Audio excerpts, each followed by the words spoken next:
வணக்கம் and welcome to the show interesting info. December 28 இன்னைக்கு day of remembrance for the victims of deportation of Kalmyks அப்படின்னு சொல்லிட்டு ரஷ்யாவில் ஒரு டேவை அனுசரிக்கிறாங்க. இது ஆல்ரெடி நம்ம பார்த்துருப்போம். ஜோசப் ஸ்டாலின் அவங்க அவர் அரசியல் நடவடிக்கை எடுத்தாங்க. அதன் மூலமாக நம்பிக்கை இல்லாத பர்சன்ஸ்லாம் எந்தெந்த பகுதிகளில் இருக்கிறாங்களோ அவங்க மேலாம் ஒரு பெரிய அடக்குமுறையை செலுத்தி அவங்களை கொள்வது, நாடு கடத்துறது, இந்த வேலையாக பார்த்தாங்க. காரணம் என்னென்னா இவங்க வந்து ஜெர்மனிக்கு ஏதோ ஒரு விதத்தில் சப்போர்ட்டாக இருக்கிறாங்க அப்படின்ற ஒரு நம்பிக்கை இல்லாத ஒரு விஷயம் உருவானதுனால தான். அதே மாதிரி ஒரு பெரிய லெவலில் பாதிப்பை சந்தித்த ஒரு மக்கள் இனம் பார்த்திங்கன்னா இந்த கல்மிக்ஸ் அப்படின்னு சொல்கிறவங்க. இவங்களுடைய ஆர்ஜின் மங்கோலியர்கள் தான். பட் இருந்தாலும் இந்த வோல்கா, டான் பேகன் இந்த மாதிரி நதிக்கரைகள்லாம் இவங்களை வாழ்ந்துக்கிட்டு இருந்த இவங்க தங்களை வந்து கல்மிக்ஸ் அப்படின்னு சொல்லிக்கிட்டாங்க. 17ஆம் நூற்றாண்டுகளில் பார்த்தீங்கன்னா இவங்க அப்படியே ரஷ்யாவினுடைய ஒரு பார்ட்டாக அவங்களோட சேர்ந்து ஒரு இணக்கமான ஒரு வாழ்க்கையை தான் வாழ்ந்துக்கிட்டு இருந்தாங்க. 1935 கூட பார்த்தீங்கன்னா சோசியலிஸ்ட் குடியரசாக இந்த பகுதிகள் அறிவிக்கப்பட்டுச்சு. அப்படியே ரஷ்யாவோட பார்ட்டாக இருந்துக்கிட்டே இருந்தவங்க ஒரு சடனாக 1943 அதாவது இதுக்கு முன்னாடி இந்த நடவடிக்கைகளை எடுக்க ஆரம்பிச்சிட்டாங்க. பட் ஆனால் 43 இந்த ஒரு சந்தேகம்ன்றது இந்த மக்கள் மேலே எழ ஆரம்பிச்சிருச்சு. அதனால் இவங்க நாடு கடத்திலான்னு முடிவு பண்ணிட்டாங்க. அப்படி கிட்டத்தட்ட 90,000 பேரை நாடு கடத்துகிறாங்க, கிட்டத்தட்ட 46 ரயில்களில். அதனால் வந்து இந்த டிரான்ஸ்போர்ட்டேஷனில் அதுமாரி நாடு கடத்துறதுக்கு நடுவில் அவங்க பசி, பட்னி, நிறைய விதமான குளிர், காலநிலை மாற்றங்கள், அப்புறம் நோய்வாய் இந்த மாதிரி சொல்லிட்டு ஏகப்பட்ட பிரச்சனைகளில் பாதிக்கப்பட்டு 16,000 பேர் இறந்துருக்கிறாங்க. இது கல்மிக்ஸ் மக்களுடைய மக்கள் தொகையில் கிட்டத்தட்ட 19%. இவ்வளோ பெரிய இழப்பை அவங்க சந்திக்க அந்த ஒரு இழப்பை நினைவு கூறுன்றதுனால தான் இந்த டேட்டு. இதுதான் பார்த்திங்கன்னா அவங்க ஃபஸ்ட் டைமாக அந்த ஒரு சட்டத்திட்டங்கள் போட்டு இவங்க மேலே அடக்குமுறையை காமிச்ச அந்த ஒரு நாள். 1956 அதுக்கப்புறம் ஜோசப் ஸ்டாலின் இறந்ததுக்கப்புறம் அவருடைய வாரிசாக வந்த நிகிதா குருசேவ்ன்றவங்க தான் இந்த ஸ்டாலினேஷன் அப்படின்னு சொல்லிட்டு ஒரு கான்செப்டை கொண்டு வந்து இதனால் பாதிக்கப்பட்டவங்களுக்குலாம் மறுபடியும் ஒரு நல்லது கிடைக்கிற மாதிரி அவங்க மறுபடியும் குடிபெயர்ந்து மறுபடியும் இந்த பகுதிகளுக்கு வரலாம், தன்னுடைய சொந்த பிளேஸுக்கு அப்படின்னு சொல்லிட்டு அதுக்கான அறிவிப்புகள்லாம் விட்டாங்க. அதன் மூலமாக நிறைய மக்கள் இந்த சிரியாவுக்கு இன்னும் பல பகுதிகளுக்கெல்லாம் நாடு கடத்தப்பட்டாங்கல்ல, அங்கே இருந்த மக்கள்லாம் மறுபடியும் திரும்பி வரதுக்கான ஒரு பெரிய வாய்ப்புன்றது அமைஞ்சுது. ஸோ இந்த விஷயங்கள்லாம் அதுக்கப்புறம் நடந்தது. பட் இருந்தாலும் முறையாக அந்த நாடு கடத்துறதுக்கான ஒரு உத்தரவுன்றது போடப்பட்ட அந்த ஒரு நாளை நினைவு கூர்ந்து அந்த கல்மிக்ஸ் மக்களுக்கு நடந்த ஒரு பெரிய பேரிழப்பை நினைவு கூர்ந்து இன்னைக்கு day of remembrance for the victims of deportation of Kalmyks அப்படின்னு சொல்லிட்டு ஒரு டேவை அனுசரிக்கிறாங்க ரஷ்யாவில் டிசம்பர் 28. நெக்ஸ்ட் இன்னைக்கு கிங் தக்ஷினுடைய மெமரியல் டேவை அனுசரிக்கிறாங்க தாய்லாந்தில். இந்த தாய்லாந்தை பொறுத்த வரைக்கும் அரசர்களை கொண்டாடுறதுன்றது ரொம்ப இம்பார்ட்டண்டான ஒன்றே. நாங்கள் முடியாச்சு அப்படின்ற ஒரு கான்செப்ட் தானே. ஸோ அந்த ஒரு கான்செப்ட் அப்படியே தொடர்ந்து வந்துகிட்டே இருக்குது. அதுலேயும் 1767 1782 இடைப்பட்ட காலத்தில் அவங்களுடைய பகுதியை ஆண்ட ஒரு பர்சனு. இவர் சியாம் வந்து பர்மியாவினுடைய ஒரு ஆக்கிரமிப்புலேருந்து விடுவிக்கிறதுக்காகவும் அண்ட் ஒரு யூனிட்டியான ஒரு செயல்பாடு வேணும்னு சொல்லிட்டு பர்மியாவோட சேர்ந்ததுக்கான இந்த மாதிரியான நிகழ்வுகள்லாம் அவர் நினைவு கூடக்கூடிய ஒரு ஆளாக இருக்கார்.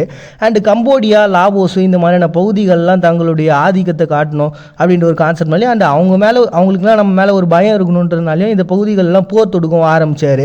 ஸோ தன்னுடைய ஆட்சி காலகட்டங்களில் பார்த்திங்கன்னா பெரும்பாலான போர்கள் அப்படின்றது அதிகமாக நடந்துகிட்டே இருந்தாலும் தன்னுடைய நாட்டு மக்கள் மேலே நிறைய விஷயங்களை அவர் பண்ணியிருக்காரு. அதுவும் இந்த நெதர்லாந்து, பிரிட்டன் கூட இந்த வெளியுறவு கொள்கைகள்லாம் வச்சு அதன் மூலமாக நாட்டை டெவலப் பண்ணிகிட்டு இருக்கிறது. இன்னொரு பக்கம் இந்த சாலைகள் போடுறது, கால்வாய்கள் தோன்றது, கலாச்சார ரீதியாக அந்த ஓவியம், இலக்கியம் அப்படின்னு சொல்லிட்டு மற்ற விஷயங்கள்லாம் செயல்பாடுகள்லாம் தன்னுடைய நாட்டத்தையும் காட்டிகிட்டே இருந்திருக்காரு. கோவில்கள்லாம் மீட்டெடுக்கிறது அப்படின்ற ஒரு கான்செப்ட் மக்களுக்கு என்ன தேவையோ அது ஒரு பக்கம் போயிட்டுருக்கு, இன்னொரு பக்கம் போர்கள் மூலமாக தன்னுடைய சக்தியை காட்டுற வேலையும் பார்த்துட்டு இருந்திருக்காரு. ஸோ ஒரு இம்பார்ட்டண்டான ஒரு பர்சனாக, ஒரு ராஜாவாக இந்த கிங் தக்ஷின் வந்து அவங்களுடைய வரலாற்றில் இடம் பிடிக்க ஆரம்பித்தார். அதனால தான் இன்றைக்கி அவர் அந்த பதவியேற்ற அந்த நாள்கள்லாம் நினைவு கூர்ந்து பார்த்திங்கன்னா இன்றைக்கி அவங்க ஒரு பெரிய விடுமுறையோடு இந்த ஒரு விஷயத்தை அவங்க கொண்டாடுறாங்க. கடைசியாக பார்த்திங்கன்னா அவர் சீனாவோட ஒரு வர்த்தக ஒப்பந்தத்தை போட்டார். அதுதான் அவங்களுடைய ஒரு மிகப்பெரிய இழப்பாக அந்த ராஜாவை வந்து அந்த ஆட்சியிலேருந்து போக வைக்கிறதுக்கான ஒரு விஷயமாக அமைஞ்சிருச்சு. அதை தொடர்ந்து அவருடைய நீண்ட கால நண்பராக இருந்த அந்த மகா சக்திரிஷி அப்படின்ற ஒரு பர்சனுடைய சதி புரட்சியின் மூலமாக அவர் ஆட்சியை விட்டு போனார். என்னதான் வந்து அவருடைய குறுகிய கால ஒரு ஆட்சியாக இருந்தாலும் அது ஒரு நல்ல தரமான ஒரு ஆட்சியாக இருந்தது அப்படின்னு சொல்லிட்டு வரலாற்றில் நினைவு கூறக்கூடிய ஒரு சிறந்த ஒரு ராஜாவாக இருந்த கிங் தக்ஷினுடைய மெமரியல் டேவை இன்னைக்கு அனுசரிக்கிறாங்க தாய்லாந்து டிசம்பர் 28. நெக்ஸ்ட் இன்னைக்கு ஃபீஸ்ட் ஆஃப் ஹோலி இன்னசென்ட் அப்படின்னு சொல்லிட்டு வெஸ்டர்ன் கிறிஸ்டியானிட்டியில் ஒரு டேவை அனுசரிக்கிறாங்க. இது அந்த புதிய ஏற்பாட்டில் வரக்கூடியது. நான் கூட அந்த ஜீசஸ் கிறிஸ்டனுடைய பர்த்டே அன்றைக்கி கூட சொல்லியிருப்பேன் தெரியுங்களா. அவர் பிறந்த உடனே அவருடைய அந்த ஆட்சியில் ஏதாவது பிரச்சனை வந்துருமோ அப்படின்னு சொல்லிட்டு அப்போ ஹெராடுன்னு சொல்லிட்டு ஒரு ராஜா வந்தார். அவர் அங்கே இருக்கக்கூடிய ஆண் குழந்தைங்கள்லாம் அப்படியே கொல்ல சொல்லி ஒரு உத்தரவு போடுறாரு. அதன் மூலமாக எத்தனை பேர் இறந்தாங்கன்றதுக்கான கணக்குலாம் இல்லை, அவ்வளோ குழந்தைங்க இறந்துருக்குறாங்க. ஸோ இப்படி இறந்து போன அந்த குழந்தைங்களாம் ரொம்ப இன்னசென்ட்டான ஒருத்தவங்க, எந்த விதமான பாவமே செய்யாத ஒருத்தவங்க இறந்துருக்காங்களே, அதுக்காக ஒரு பெரிய அனுசரிப்பை நம்ம கொடுத்தாகணும்னு சொல்லிட்டு உருவாக்கப்பட்டது தான். அமெரிக்காவில் இதை விருந்துகள் மூலமாக செலிப்ரேஷன் அப்படின்றது போது, இன்னொரு பக்கம் ஸ்பெயின், பிலிப்பைன்ஸு இந்த மாதிரியான பகுதிகள்லாம் பார்த்திங்கன்னா இந்த ஊடகங்கள்லாம் இதை இன்னும் பெரிய லெவலில் செலிப்ரேஷன் பண்ணுறாங்க. அண்ட் ஒரு சில பகுதிகள்லாம் பார்த்திங்கன்னா இது அன்லக்கி டே அப்படின்ற ஒரு கான்செப்டோடையும் அனுசரிக்கிறாங்க.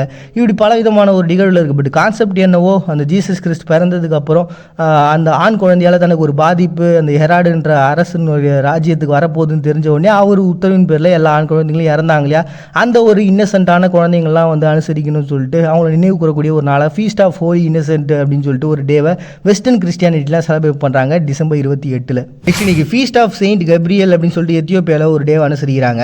இந்த கப்ரியல் அப்படின்றவங்க பார்த்தீங்கன்னா இஸ்லாத்தில் கூட ஜிப்ரல் அப்படின்ற ஒரு நேமில் வருவாங்க. அண்ட் யூதர்களும் இவங்க ஃபாலோ பண்ணக்கூடிய ஒருத்தவங்களாக இருப்பாங்க. ஸோ இந்த அரேபியர்களை பொறுத்த வரைக்கும் ஒரு தூதராக பார்க்கக்கூடிய ஒரு பர்சன் தான். அதாவது கடவுள்கிட்ட வந்து செய்திகளை கொண்டு வந்து மக்கள்கிட்ட சேர்க்கக்கூடிய ஒருத்தவங்க தான் பார்த்தீங்கன்னா இந்த தூதராக இருக்கவர் தான் இந்த கப்ரியல்ன்றவங்க. அது கூட பார்த்தீங்கன்னா கிறிஸ்டியானிட்டியில் இந்த ஜீசஸ் கிறிஸ்ட் பிறக்க போகிறாரு அப்படின்ற ஒரு கான்செப்டை முன்னறிவிப்பு வந்தது இல்லையா, இந்த ஒரு விஷயத்த சொன்னதும் இவர் தான் அப்படின்ற ஒரு கான்செப்ட் இருக்குது. அண்ட் அதே மாதிரி பார்த்தீங்கன்னா இந்த எத்தியோப்பியா பொறுத்த வரைக்கும் குலுபி அப்படின்னு சொல்லிட்டு ஒரு பிளேஸ் இருக்குது. இது அவங்க நாட்டில் 2வது நகரம், பெரிய நகரமாக பார்க்கப்படுது. இந்த இடத்துல ஒரு 4500 மக்கள் இருக்கிறாங்க. பட் இருந்தாலும் அந்த நாட்டில் இருக்கக்கூடிய பல பகுதிகளில் இருக்கக்கூடிய மக்கள் இந்த பகுதிக்கு யாத்திரை வர்றது, இங்கே இருக்கக்கூடிய அந்த கோவிலுக்கு வந்துட்டு போகிறது அப்படின்ற ஒரு கான்செப்டை வச்சுருக்கிறாங்க. அப்படி இந்த 28, 29 தேதிகளில் மக்களுக்கு நற்செய்திகளை கொண்டு வந்து சேர்க்கக்கூடிய அந்த தூதரை கொண்டாடக்கூடிய ஒரு நாளாக தான் ஃபீஸ்ட் ஆஃப் செயின்ட் கேப்ரியல் டே அப்படின்னு சொல்லிட்டு எத்தியோப்பியாவில் ஒரு டேவை செலிப்ரேட் பண்ணுறாங்க. அண்ட் சுதந்திரம் யாதென்று அறியாமல் மனிதனின் கருணை கூட்டுக்குள் சுதந்திரமாய் செல்ல பிராணிகள். மறுபடியும் நாளைக்கு வந்து சந்திக்கிறது நாங்கள் பாண்டிய நீங்கள் பார்த்துட்டு இந்த நிகழ்ச்சி இன்ட்ரெஸ்டிங் இன்ஃபோ.